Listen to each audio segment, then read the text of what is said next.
I have a very important question for you. Blood type O. No.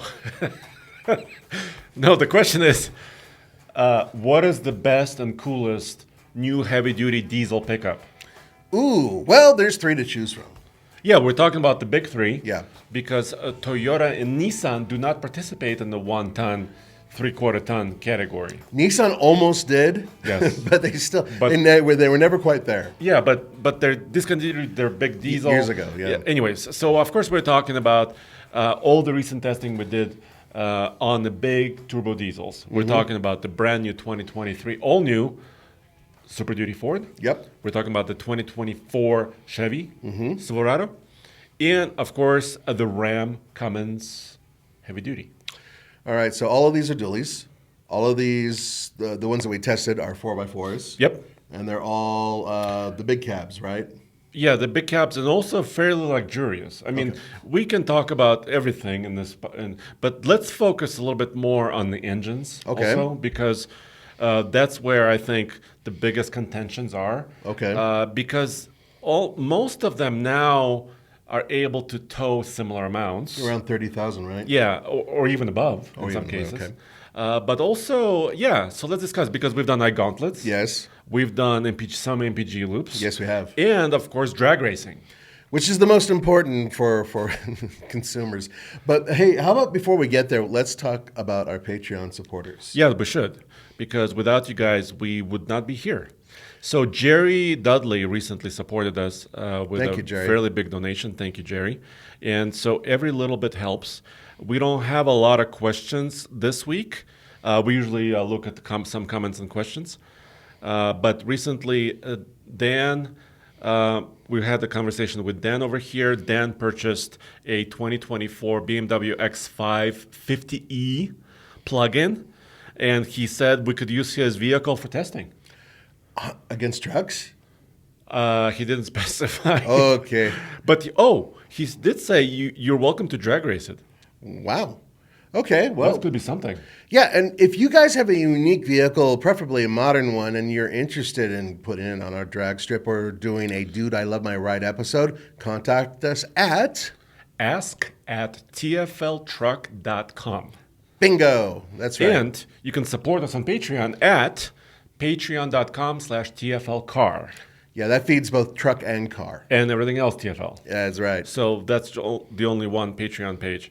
But also we do series we call, Tumbleweed series, right? Where you can bring your off-roader and tackle some of our off-road courses at our ranch. Weather permitting. Weather permitting, because we've got so much rain recently. Yeah. So first of all, muddy, everywhere muddy. Yes. But then overgrown with brush and grass of all kinds. Which can be a real obstacle if it grows thick enough. Yes, and we recently maintained the course. We trimmed. David was a huge help. Yes, he was. Oh my goodness, without David, I think we would be lost here. Without David, TFL off-road at the very least wouldn't exist the way it does. Yeah, and then he also actually put a couple of logs in the deepest demises of Tommy's demise. Oh, good. That'll help because there's some spots where... Because it's bottomless. Yeah. You know, that creek is really soft bottom, and you can really sink your truck inside of it. Well, it's kind of like Tommy. He is a bottomless trough of Wealth knowledge. of knowledge, Yeah. yes. Yeah. Yes. All right. Yeah, Very it nice. matches. Yeah, you're welcome, Tommy. All right. So should we continue with... there's another comment, isn't there? Yes. So for those of you who are interested in becoming a member, becoming a Patreon, one of the cool things that'll happen is we'll read, if you want, your question or statement here on our podcast. And in addition, we will personally respond to your question and or request. As opposed to, say, a comment down below from the video, we'll try to get to those. We'll try to read as many as we can, and we'll respond from time to time. But that's not a guarantee because there are so many, thousands almost daily. Yeah, we really appreciate it, but we read most of them at least. We try. Yeah. Because thank you for doing that, and we listen to your feedback. And there was a lot of feedback on the heavy-duty truck. Yes, and that's part of this. Yeah, definitely. primarily, what's American? That was a big question. You guys are going to be sorely disappointed when I give you some additional information about your American trucks. But let's go. So let's talk about this. So for 2023, this is our calendar year, right? Right now. You remember like a year ago, we said 2023 is going to be the year of the heavy duty and also the year of the midsize. Yes. And it's coming true. It absolutely is. We did a midsize show a couple of shows ago. Now we're talking about heavy duty trucks because for 23, Ram updated some technologies. Yeah. So they changed, for example, their mirrors, their camera systems, additional cameras that you can plug in your truck, integrate it all together in a very clever way. So they updated some technologies. And that may sound like it's not a big deal, but for people who tow for a living, it's actually a pretty big deal. Yeah, but I think they can do more as sales numbers show. Yeah. They're down in sales. So we'll discuss that a little bit later in the show. Okay. GM is refreshed. So they have a new front end. They have new interiors on most models, not all, but most. Yeah. And of course, new power. They have the new horsepower and torque on their Duramax diesel, and they have a 10-speed Allison branded transmission on their gas V8. That is correct. And then Ford came out and basically said, we have an all-new truck. Well, their frame is mostly unchanged, but they changed almost everything else. Yeah, that's right. We're talking powertrains. Interiors, Exteriors, just about everything. and on the features and cameras also. Absolutely. And it's a truck with a heads-up display now, similar to what GM's been doing. That's right. So they're very competitive. So we put them on the Ike Gauntlet also, so you can see that video. Unfortunately, we didn't have a Ram truck on the Ike, so that was quite unfortunate. But we will be doing that shortly. That's right. You'll still be able to see that. It didn't happen at the same time as the other two, but it'll come real soon. Yeah. So let's address that question head on. I guess what's the most American truck? And because I think American pride really matters here, right? Sure. We're talking heavy duty vehicles that do work for a living. These trucks, most of them, all three of them, we're showing you the dualies, have about 5,000 pounds of payload. Ram is a little bit lower. We'll discuss that shortly. And 30 or 31,000 pounds of towing. Right. Huge. Considering where we were just 10 years ago. Yes, that is huge. So before we go fully into the what is American made and, the content of these three trucks, I wanted to point something out to you guys, and I'm not doing this to be facetious or snarky or anything else. However, components that are in these vehicles, not just the components in terms of where the glass and steel comes from, but the electronics, the wiring looms themselves, a lot of those things are not necessarily sourced in the United States. That's on all of these vehicles. In addition to a lot of those components and smaller components and rubber grommets and whatnot that are not necessarily sourced here, also think about the machines that actually build them. The machines that are used, the robots themselves, in many cases are not American made. So technically speaking, they could be made by something that's actually built in a foreign land. Just keep that in mind before you start trumping and bouncing your chest and yell, yell, yell. Don't.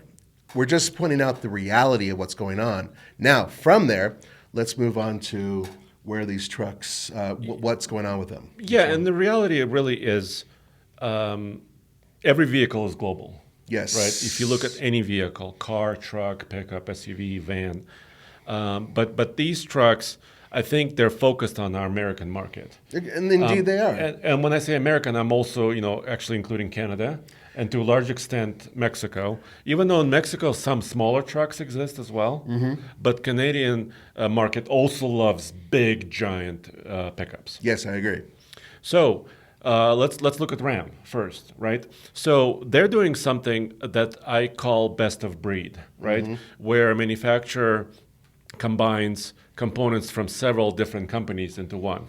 Cummins engine, right? That's not owned by, Stellantis or FCA. That's correct. ICE transmission in their high output application, that's also not owned by FCA or Ram or Stellantis.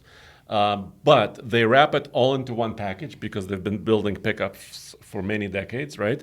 And they create something that I would call best of breed for them. This is their vision, right, of what that truck is. And they've been doing it for a long time, but their truck, the current Ram Heavy Duty, is aging a little bit. Well, it's in terms of tech, it's falling behind the other two. Tech is okay, but it's a different philosophy. It's a straight six, right?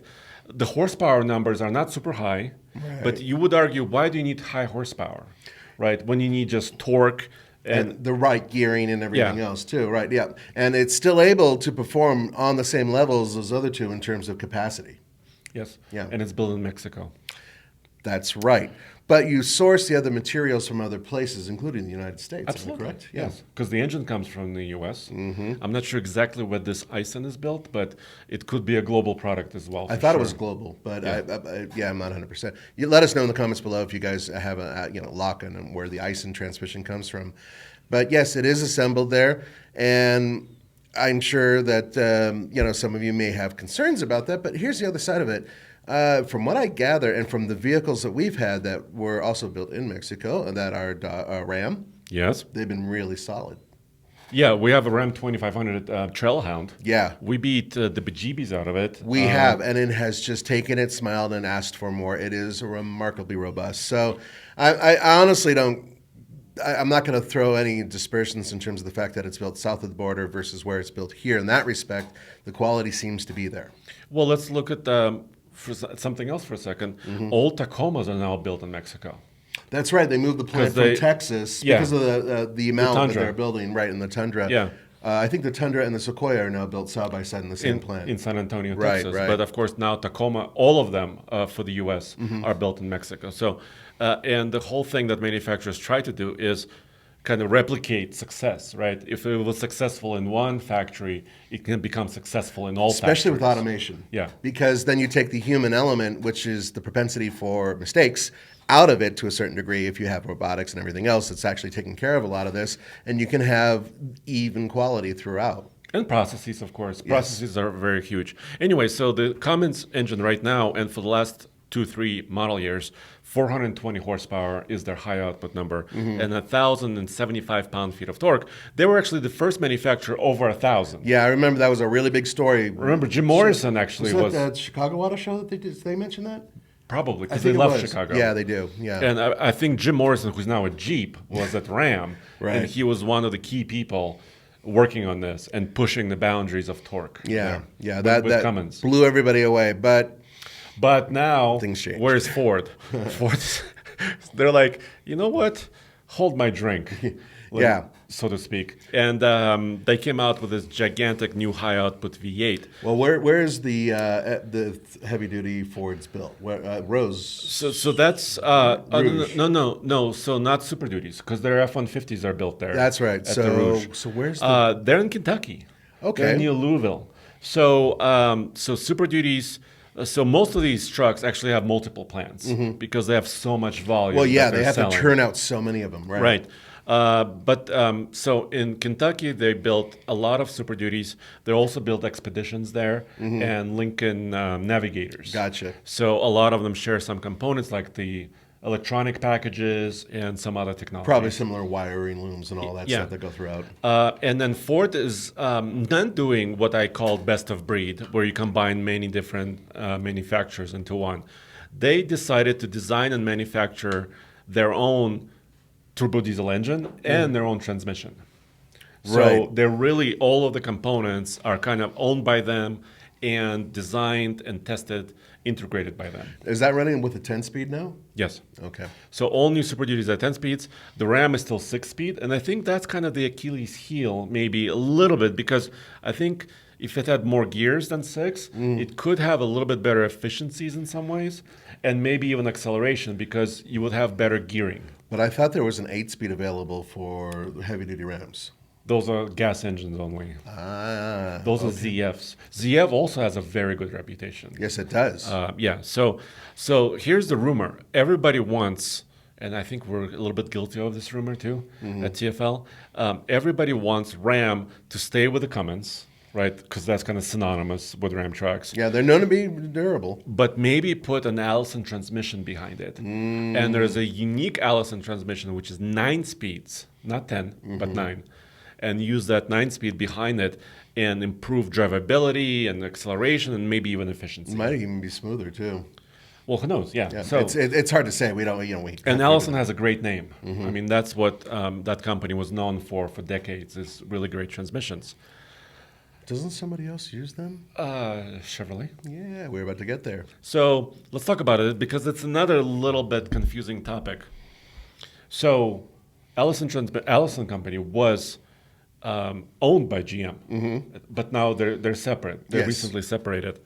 And Allison is based in Indianapolis, Indiana, and they originally Indy 500. That track is where they used to test, and they created the track to test their transmissions and vehicles. So a lot of cool history, and they make transmissions for school buses, military vehicles, fire trucks, big buses. They really have a sterling reputation. Yeah. So what GM did is they designed, according to them, their 10-speed automatic transmission for heavy duty, and they gave it to Allison. Right. And they had it certified at Allison. Which is why you have to say Allison branded transmission. Yes. Because it's not an in-house Allison transmission. It wasn't made by them, Got it. technically. Yeah. Yep. But things are changing at GM, right? Then we need to talk about the Duramax. Right. There's a lot of inconsistent potential in terms of what people are saying about it. So half of them are saying this is not an American engine, half of them are. Yes, so let's address it. So originally, GM worked with Isuzu, That's right. And remember my truck, I used to own the first gen Duramax. Yes, you did. Mine was a 2002. It came out in 2001. The 6.6 liter, as we know it today, sort of was born from, 22 years ago or so? It was a really reliable engine for me. Yes, fuel injectors were a problem. But that's common throughout all diesels. Yeah, that but can have an issue. gear-driven timing, so there's no chains or belts. Very durable. It had a hand pump for the fuel, so if you needed to prime the fuel pump, You could actually, you can actually do it. So it was very durable, very maintainable.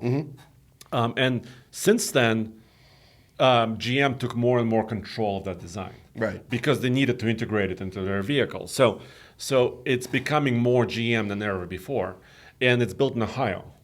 Right. So what's more American than that? I know it's still a joint venture with Isuzu, but now GM took charge of it and really are putting all their energy into it. Yeah, and if anybody wants to debate the fact that that Isuzu uses that powertrain overseas, which they do, Ford uses their powertrains overseas, and Ram uses their powertrains overseas. Remember that it is a global market, and so maybe the pickups don't exist overseas, but their powertrains and a lot of their components do actually get shipped overseas.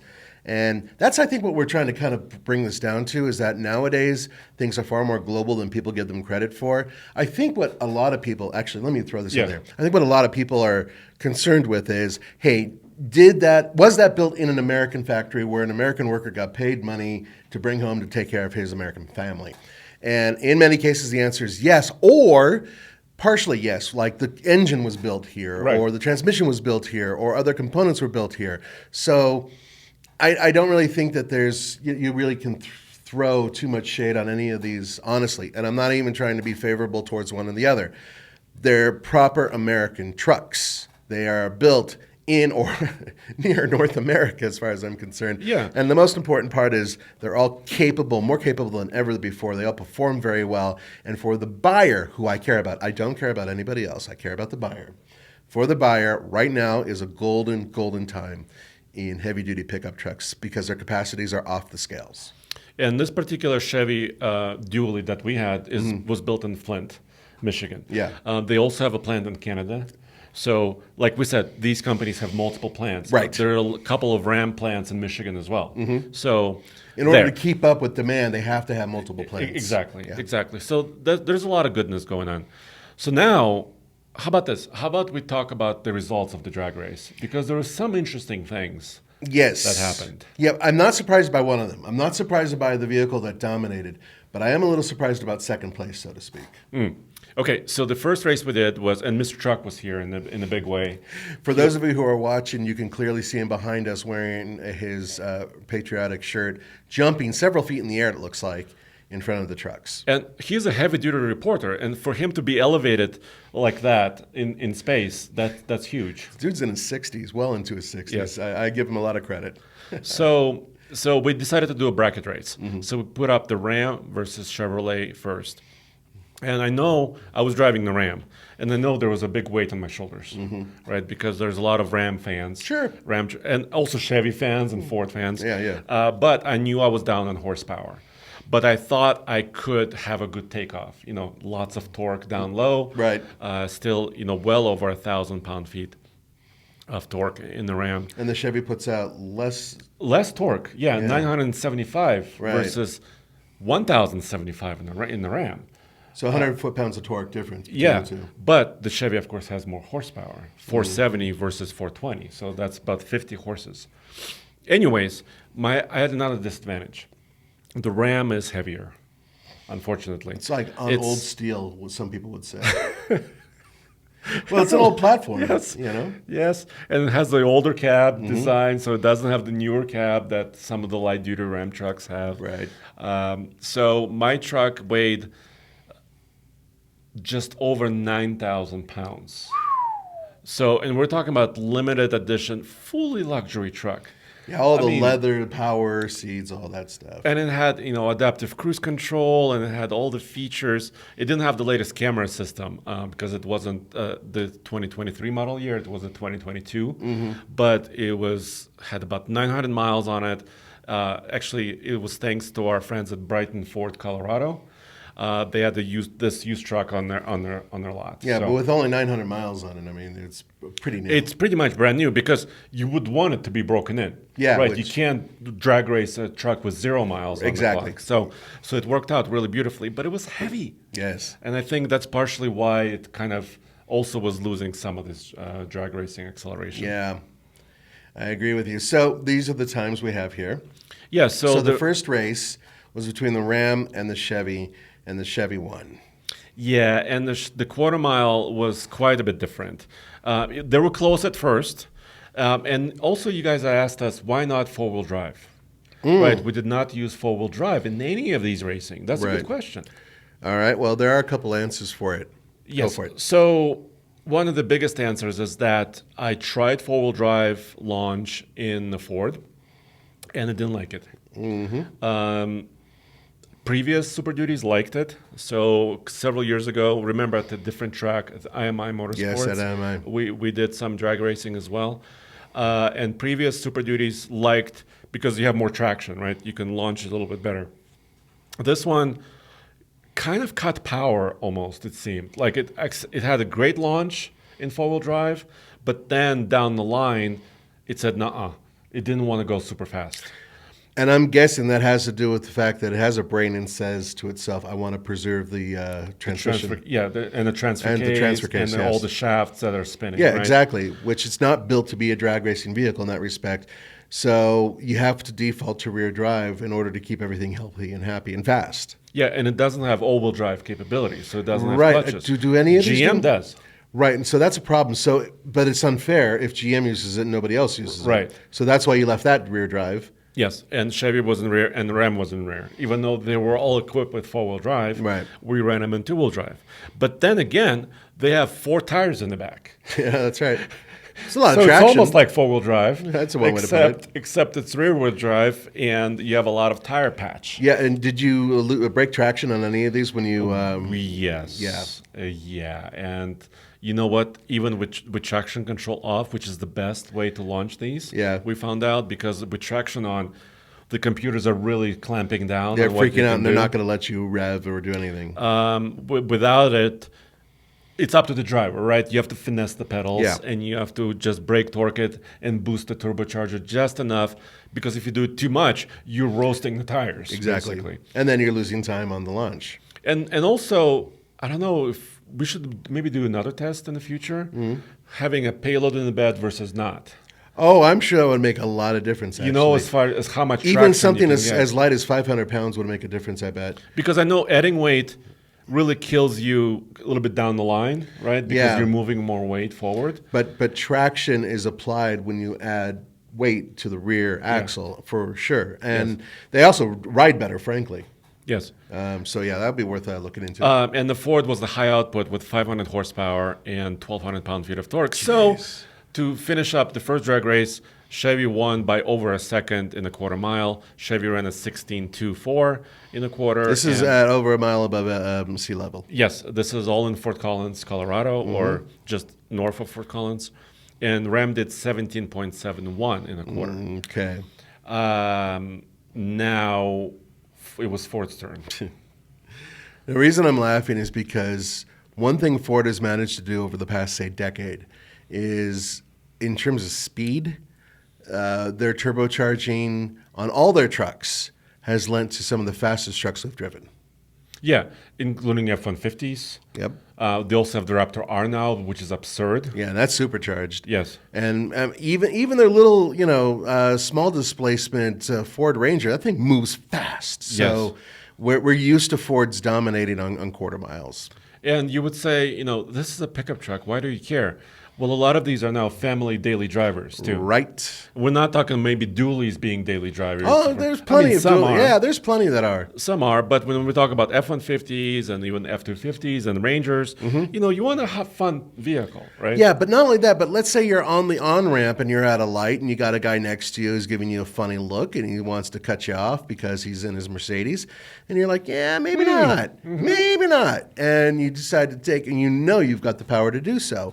Or perhaps it's something else. It's an emergency. You need to get moving fast. Or you're merging with a trailer. Right. Yeah. You need to get through an intersection as quickly as possible for whatever reason. It's nice to know that you have acceleration. And so amongst the three that we judged, absolutely the very top of the heat was Ford.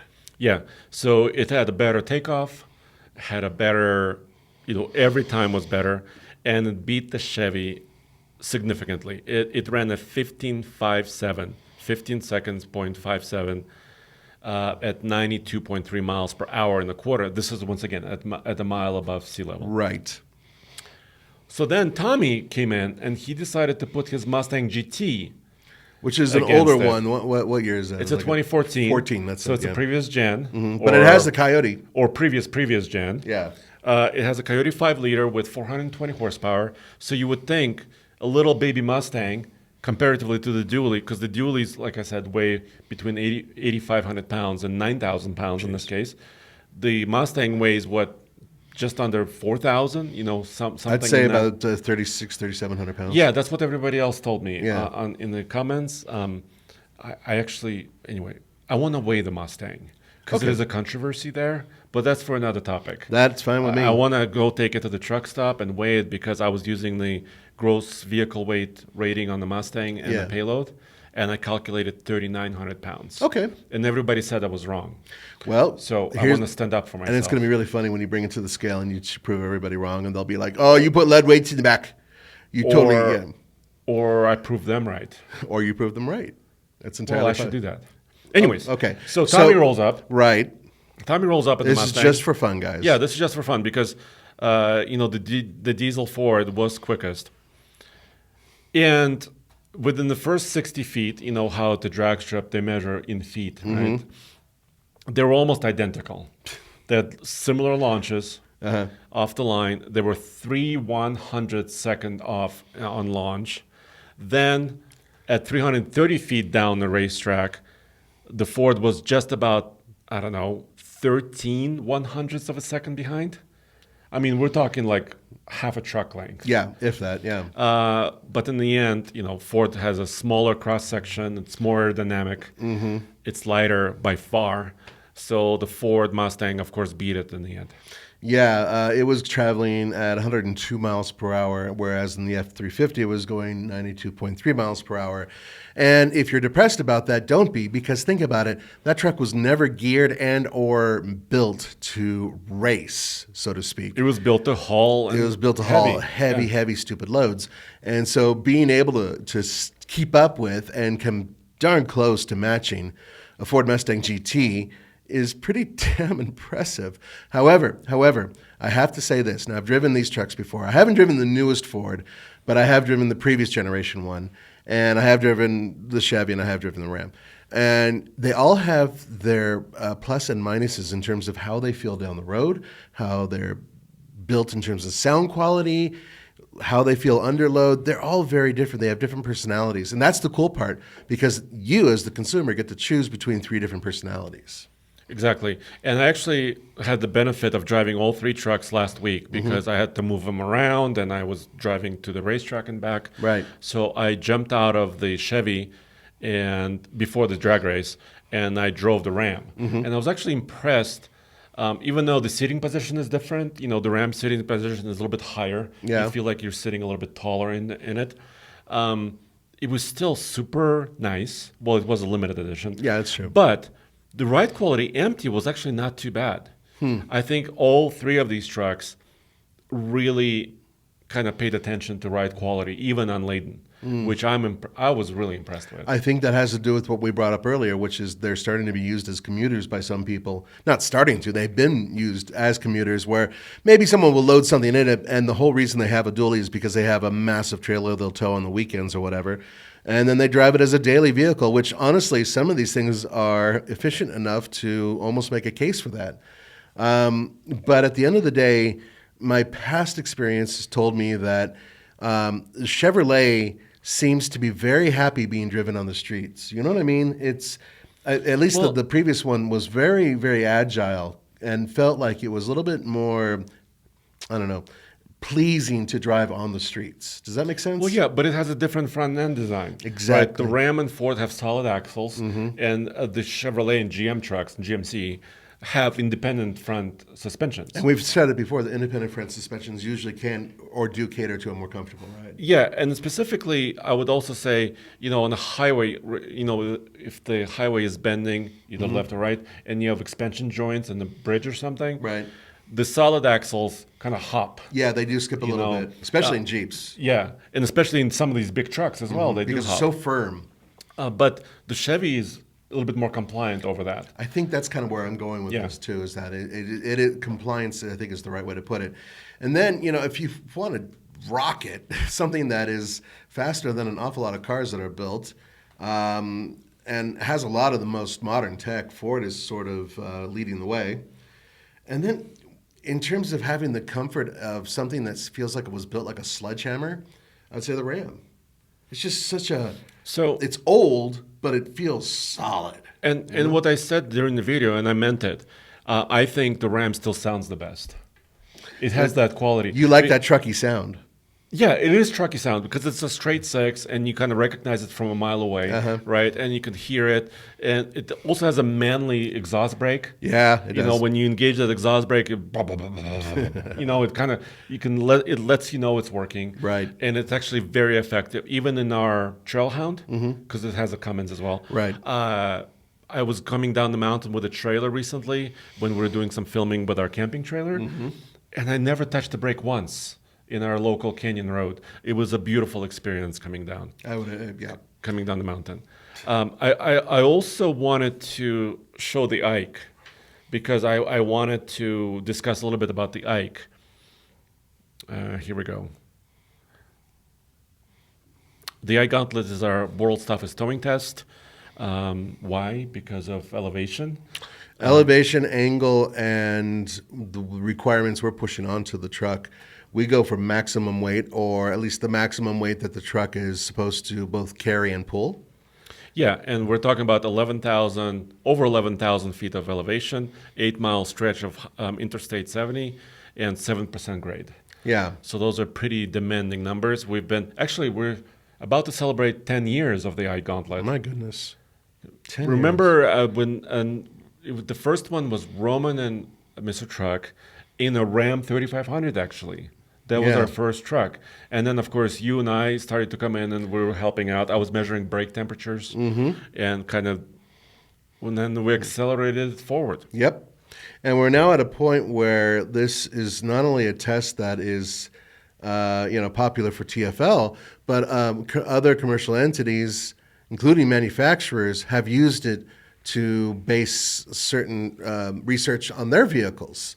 That's including... They're using it for their own testing. Exactly. Yeah. Because I think they recognize that we found a route that is a true test of a vehicle, especially under load. Yeah. So we hooked up, this case, 27,000 pounds approximately. What were you towing? It looks like a military vehicle. Yeah, it's a LMTV.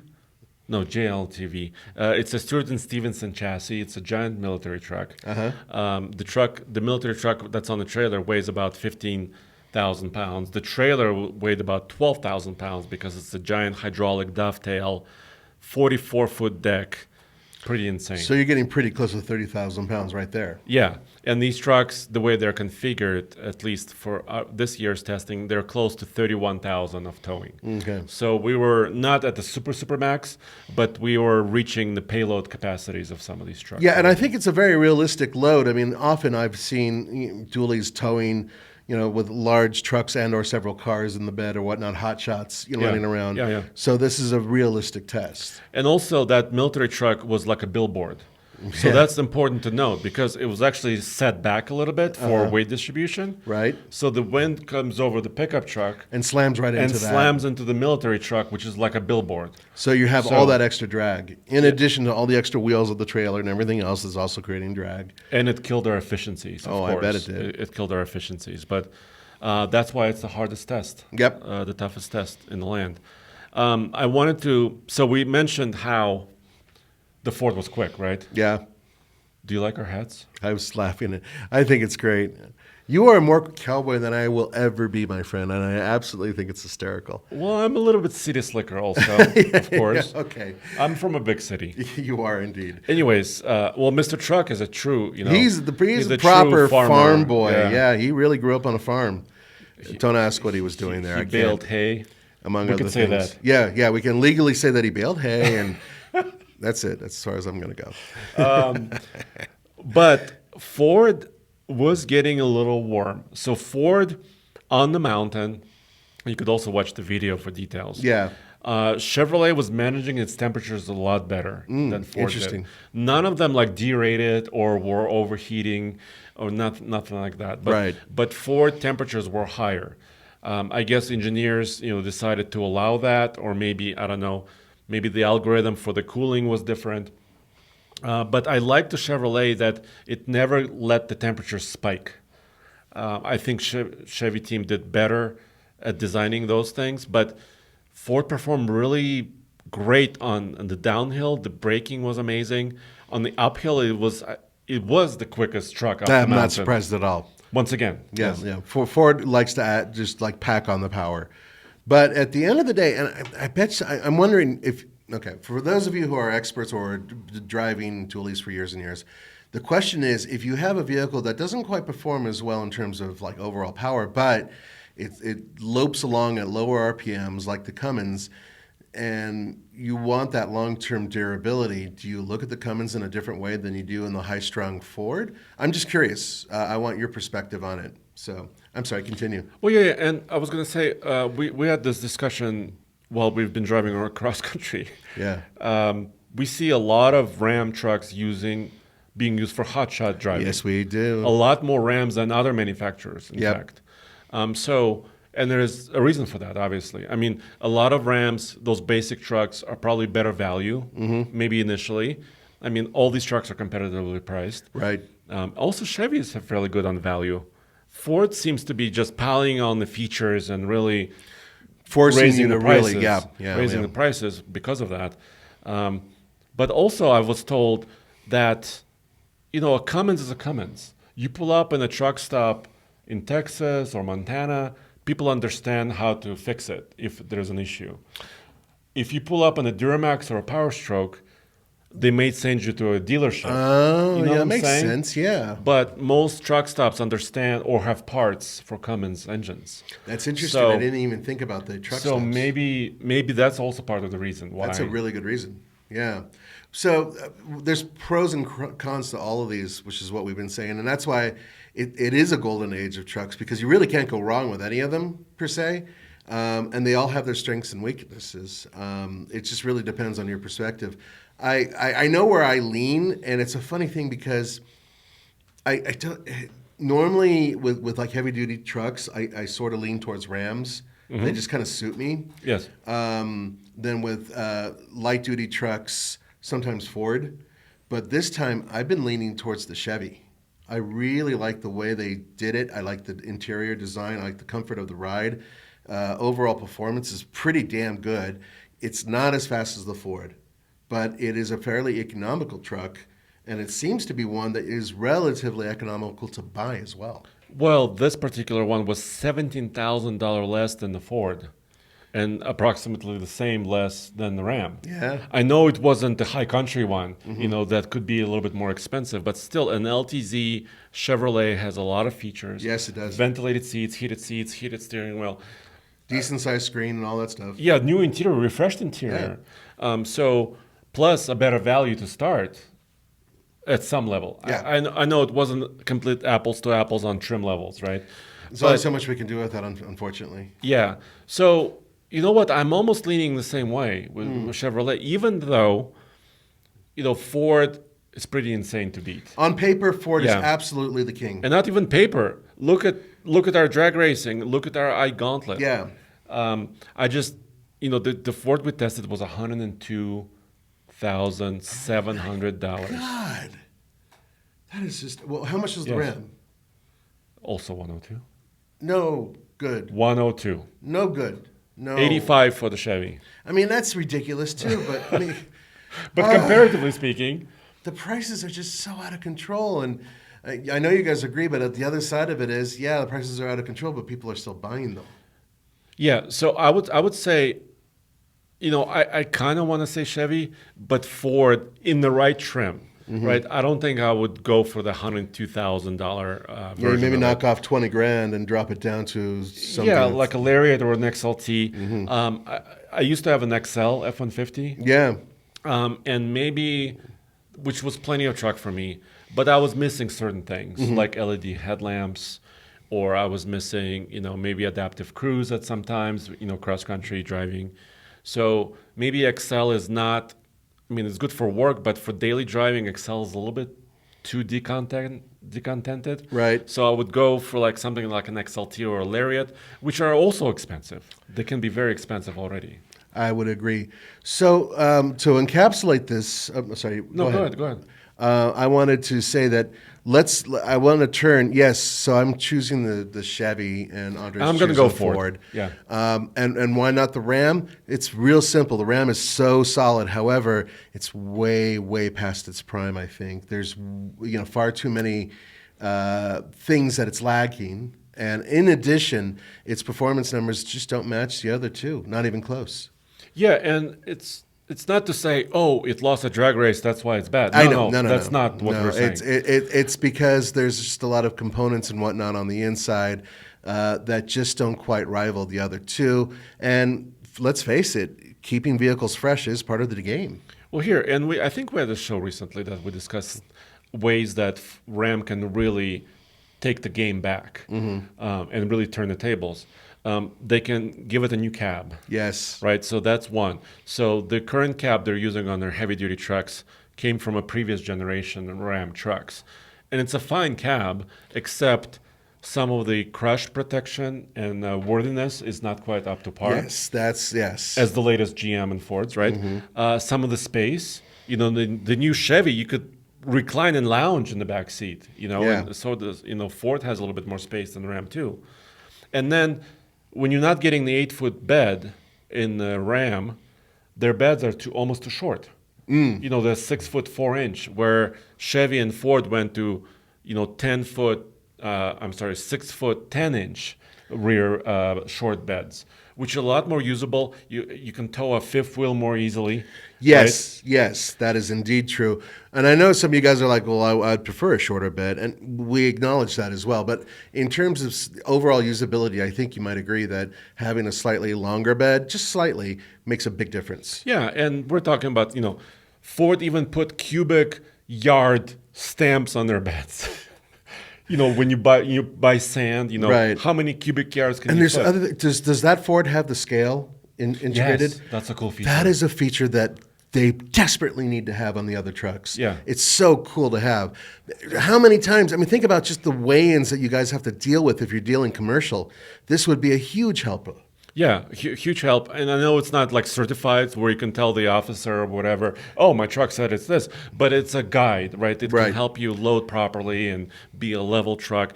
And you know what Ram has that none of the other trucks do? What? They have air helpers in the back. Oh, yeah, that's right. Air springs. Not a full air suspension on a dually. They have air systems on some of their other heavy-duty trucks. Right. Why is that good? Well, first of all, ride quality is a little bit better. Also, self-leveling. That is huge. Yeah. That is huge. Whereas in the other ones have to rely on steel springs. Yes, which they still do. Yeah. And I wonder if or when Chevy or Ford will go to that. I think that it is superior. Is Chevy, our Chevy and Ford still using leaf springs? Yes. Okay. No coils. No coils. No coils. And I know that's like saying, if it ain't broke, why fix it? Right. But Semi's been using air suspensions for decades. Yeah. Right? Why? Better ride quality, also better cargo quality because your cargo is not being shaken up Right. in the same way with the air It's suspension. actually a safety thing too, because you're able to actually, certain types of maneuvers, you can jack up a little bit of air or detune the air a little bit, Yeah. which also will help. And yeah, I get it that the other two probably should have that system, but at the same time, if they have a compromise with their steel springs that works as good as Ram or nearly as good as Ram, I don't know. I would rather not get something that will eventually break. You know what I mean? Yeah. So if I was to build a perfect truck out of these 3, I think I would take. The drivetrain out of the Ford, probably. No, because Really? I didn't quite like the temperatures it was seeing Oh, that's right. on the mountain. So you prefer the Chevy drivetrain? So I would take the Duramax, maybe an Allison branded transmission out of the Chevy. Uh-huh. I will throw in the towing tech from the Ford, including the scales. Yes. I would throw in the exhaust brake from the Ram. Yeah, you really like that exhaust Yeah, brake on it's that. really effective. Yeah. And the air suspension from the Ram. And Okay. then just mash it into this turducken, just into this one piece. Right, which would be the ultimate truck, and thus, yeah. So you know what? Ram, actually, if they redesign their truck in a year or two, which I think they desperately need, Yes. they could have a way of combining all those features into one. Well, the transmission part, they definitely could. Yeah, they could go shopping for a transmission. Yeah, and So- you're very hip on Allison. Yeah. So they could, and this is a Not to rumor badmouth before. the Ison transmission No, either. but this was a rumor from what, 4 years ago, 3 Yeah, years ago. a that long- they were a long looking at time this. ago, yes. Yeah. So that's a possibility, and then perhaps I don't know, maybe the front end out of the Chevrolet, maybe Ram would go independent as well. Maybe I don't know if they will or not. It's like a religious I know, debate. and then there's a lot of people like, oh, absolutely, don't you dare take my straight axle. Well, because straight axles are easier to lift. People love raise these trucks into the air. Raise and lower them at the same time, Yes. which is the most insane thing I've Yeah, ever seen. they love putting those big wheels and tires on these. So yes, there is a lot of value to those people with straight axles. Yeah, okay. But we're talking about work vehicles that work every day. Yeah, which is what I'd rather, focus on. So, yeah, okay. Well, so at the end of the day, you definitely have your perfect truck. It's just mixing all three It's a of them. turducken. Turducken. Well, that doesn't sound good in this context. How about we hit a little bit of news before we close out? Yes, absolutely. So we wanted to talk about Hyundai of all things because they just recently announced and unveiled their new XRT Santa Cruz. Which, I'm sorry to say, does not mean it's a new powertrain, nor does it mean it's more off-road capable. Is it lifted? Not really, no. It's just a trim.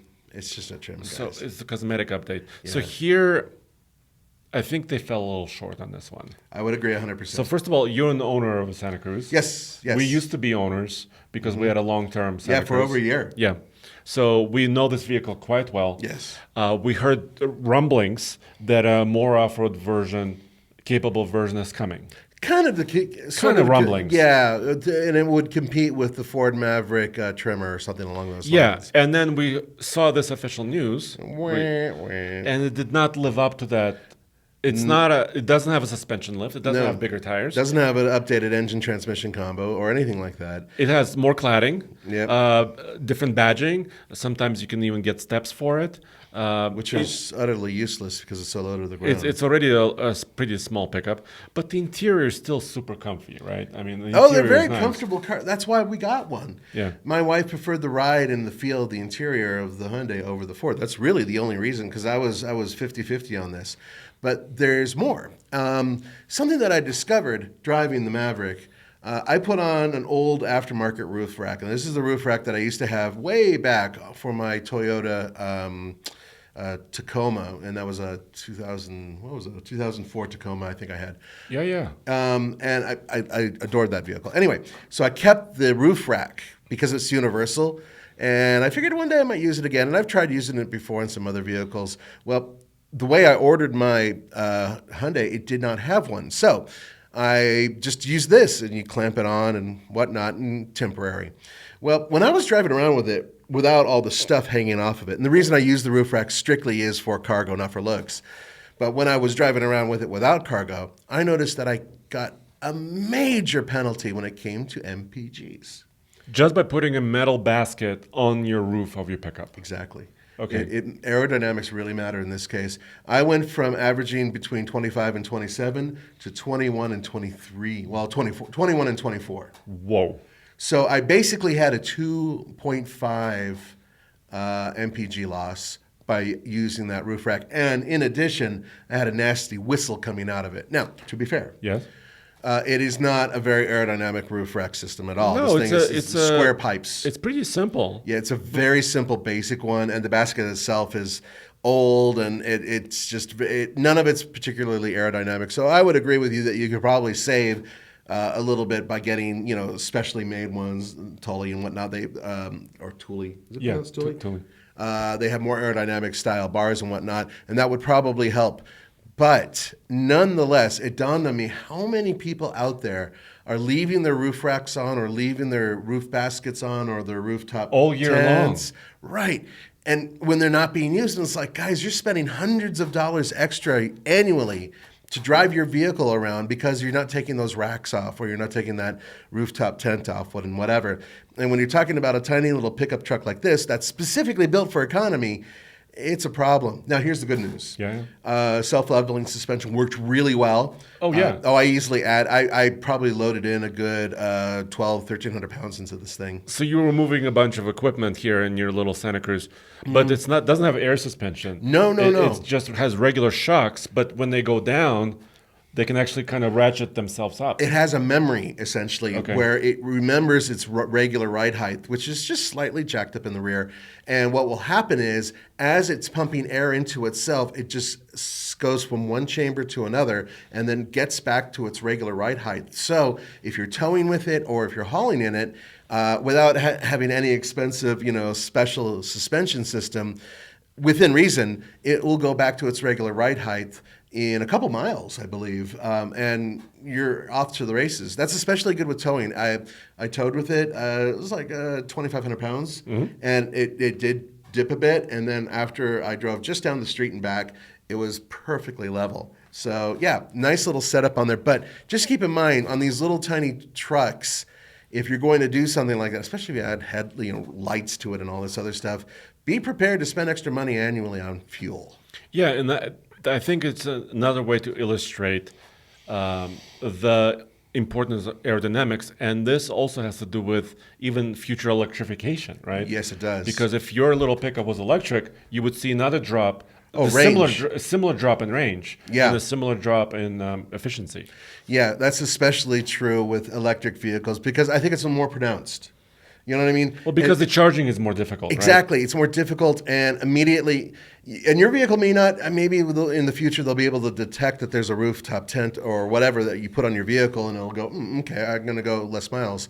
But for the most part, at first you're going to be driving and you'll have like a 300-mile range, and all of a sudden it's going to drop quickly because it's going to figure out there's something that's resisting that's causing me not to be as efficient. Maybe by 10% or so. Exactly. Yeah. Exactly. And that's pretty major if you think about it. You're losing 30 miles? Holy cow. Yeah. So something to keep in mind. And we've done efficiency testing on some of the dualies already. Yes, we have. Case and I drove the Ford F350 dually we discussed earlier. By the way, it has a 355 rear axle from Detroit to Denver. We got 17.6 mpg unladen. Yeah. A lot of people were super impressed by that number. Yeah. But I think it's a little bit kind of in the middle in my expectation, but I think duals have to do a lot with it because there's all that extra drag, a lot of tire on the ground, and you're not as aerodynamic. I mean, let's face it, you're pushing a brick through the wind. Yeah, and then we also are publishing, as you're hearing this new episode of TFL Talking Trucks we're publishing a long Denver 100 loop with a Chevy dually. Yes. So stay tuned for that because we wanted to do something similar to what we did with the Ford. High speed, consistent driving. Right. That was kind of a surprise. And then we'll do more RAM testing. RAM, on my trip from Fort Collins back to Denver with this RAM, it was also relatively efficient until you use that loud pedal. If I recall, Yes. a couple years back when we were testing the heavy-duty Rams with the Cummins, Yes. it actually beat the other two when it came to efficiency when loaded. Am I correct? Didn't that happen? That wasn't the case like 2 years ago. It was the previous gen. Okay, it was further back. Yeah. Okay. That was surprising though. Why? Yeah, because you and I were both like, oh my God. Because it's a straight six. It's Yeah. meant to do this. Yeah. It's meant to go long distance loaded. Yeah, and they're happy with torque too. Yes. They can contend with torque all day And long. low RPM too. Low right? RPM, they just Very happy. lob around 2,000 RPM at the most, you know. So we're doing efficiency testing because the government doesn't rate these trucks, obviously. Nope, heavy-duty trucks are not rated by the government. And we'll be doing a lot more. And also, since we have a lifted Cummins, our Trailhound truck on 37s, I want to do more testing with that because we know how it behaved before the lift.